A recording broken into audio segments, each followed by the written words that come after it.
They would interview and they would film the Americans or the Israelis bombing or firing the missiles. And they would be at the place where the bomb falls and report the victims.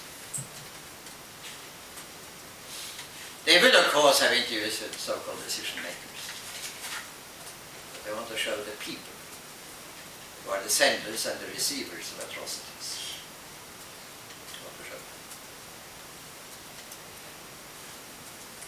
When the US suddenly became aware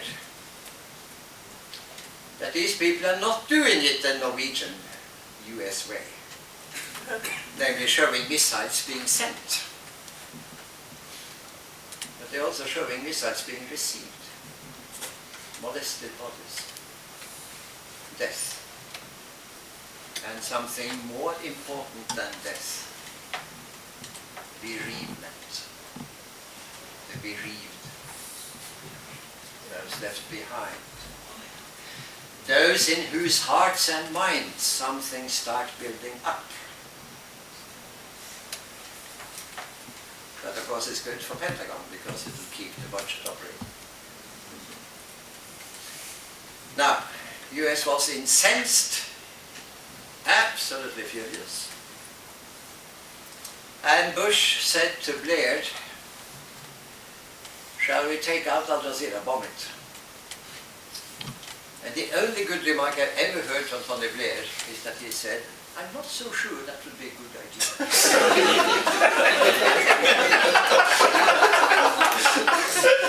So there was a streak of brilliance in that part. Well, let us now say, they do this one and that one extreme. So my argument was, of course, how about conflict analysis? How about solution orientation? You will see it come in Al Jazeera as a result of this effort. I was then asked, how do we do it? And still being journalists. And I said, it's nothing to do with making propaganda for peace. You can even believe in your damn victory and still be a journalist asking, Mr. President, what's the solution to this? Madam Housewife, where do you see the solution? Well, it might be I could reach out to the other side and find my opposite number. We have both lost our children. And you will have all kinds of answers. Now imagine you do that and you let these answers fill the air and a printed page. You'll be helping the guys who ultimately will be sitting around the table trying to design a solution enormously. I know quite a lot of those guys. They are lonely men lost in a tunnel with very few ideas. And one reason why they have no ideas is that the journalists don't feed them with ideas. Because the journalists don't do their job. So if the journalists started working, it could become it. You create an atmosphere where idea solutions are floating in the air. What you have, you see, is the following. There was no alternative. Or Tina, there is no alternative. Madam Thatcher. And you even have Madam Thatcher say, when the war broke down, 11 November 1989. Excuse me, 9 November. Excuse me. Nobody could have foreseen this. And that was repeated. Niemand hätte das voraussehen können. So all repeated that. We who were working in the field, who were in East Germany, knew what was going on, who were in the peace movement. We were just waiting. I don't blame Madam Thatcher for not being a party to the peace movement. I mean, she didn't do and couldn't do what I did. For instance, just as one example, 25 talks in Eastern Germany about how to organize non-violence and what kind of slogans to have. Once with a priest telling me, Johan, are you aware of the fact that 40% in the church tonight will be Stasis? And I said, if there is anybody who needs this knowledge, it will be the Stasis. It will be highly un-Samaritan and un-Christian to keep it away from them. This beautiful, happy tiding. Greetings from Mohandas Karamchand Gandhi, Martin Luther King Jr. And so to keep that away from them. I'm not that kind. Okay, so things happened. But we can blame the journalists for not understanding that, not even reporting well the enormous demonstration that was the end of the Cold War. And that was 9 October 1918. 50,000 people in the streets, coming out of the 5 churches in Leipzig, Thomasanerkirche, and particularly the Nikolaikirche.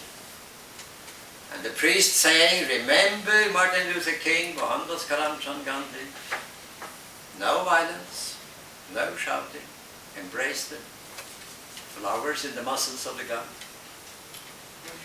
And the colonel calling East Berlin, what shall I do? There are 50,000 in the streets. Shoot the violent ones, but there is nobody violent.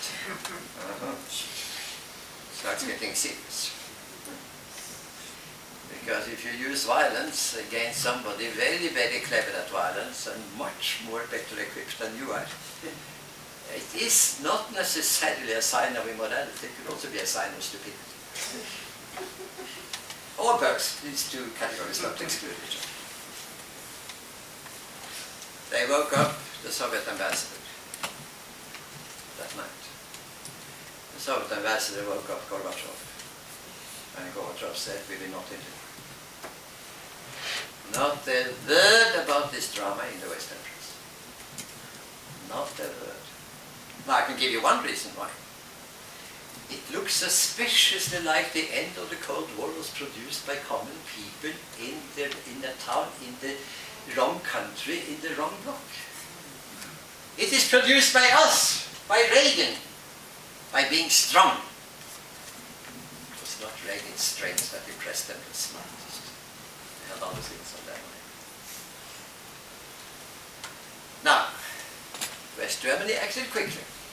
Kohl was clever. And he was able to twist in his direction. What happened then was high drama. And these German politicians were not so skillful as he was. But let's leave that aside. My point is exactly this.